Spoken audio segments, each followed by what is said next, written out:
Allez, debout. En même temps, je dis ça, vous êtes déjà réveillés, vous êtes déjà en train de bosser, donc bien motivé. C'est le 6 d'été. Oula. Je vais me boire un café pendant la queue, puis on se fait Maître Gims et Coldplay. À tout de suite. Il est 8h31.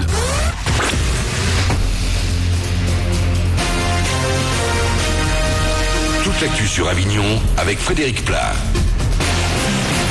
Bonjour, on va sentir la différence. Pas plus de 24 degrés aujourd'hui en Vaucluse et le long du Rhône. Ajoutez à ça un Mistral à 60-70 km/h et c'est bien la sensation de fraîcheur qui risque de l'emporter ce mardi. Côté ciel, parfois de belles périodes ensoleillées, mais également un risque de pluie pour cet après-midi. C'était la météo sur Énergie Avignon avec Doral Automobile. Zone de vente ouverte à Avignon. Avignon, à nouveau calme et propre. Après le festival, c'est le grand nettoyage de la ville, principalement du centre-ville, où durant 3 semaines, des milliers d'affiches de spectacles ont recouvert les murs. Depuis hier et jusqu'à vendredi, les employés municipaux sont au boulot. L'an dernier, 135 mètres cubes d'affiches et autres tracts avaient été récoltés par la ville.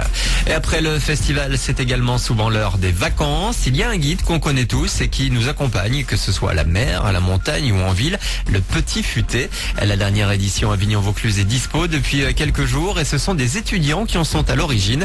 Véronique Dardoise est responsable édition. C'est Jean-Paul Labourdette et Dominique Ozia qui ont démarré sur un guide. C'était des étudiants, potache, voilà, et hop, c'est parti de là, les bonnes adresses, où manger, ou pas manger. Et puis le succès aidant, d'autres guides sont sortis, et puis les guides départements, et puis surtout les guides monde, puisqu'on a pratiquement 600 titres dans nos collections, on a même des beaux livres. Il n'y a pas un endroit de la planète qui ne soit pas visité par le Petit Futé. Nous avons des correspondants partout, c'est ce qui fait notre force aussi, c'est qu'on travaille en local. Le Petit Futé Avignon-Vaucluse est également disponible en plus de la version papier, en version numérique à télécharger. Un objet qui permet de télécharger l'édition numérique du Petit Futé et qui nous accompagne partout, le smartphone. Un de la marque Samsung a pris feu aux États-Unis. Une ado avait placé son appareil sous son oreiller. Après avoir été réveillée une première fois par une odeur de fumée, la jeune fille a découvert son mobile complètement fondu. L'écran a ensuite explosé à cause de la chaleur.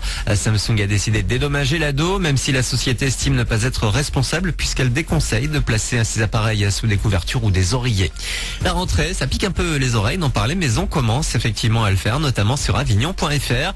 La ville vient de mettre en ligne un mini-site pour tout comprendre sur la réforme des rythmes scolaires. Elle sera mise en place en septembre. Rendez-vous donc sur le www.avignon.fr.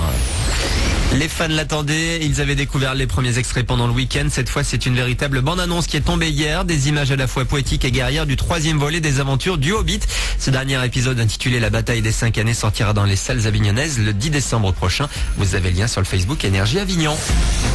Voilà pour vos infos.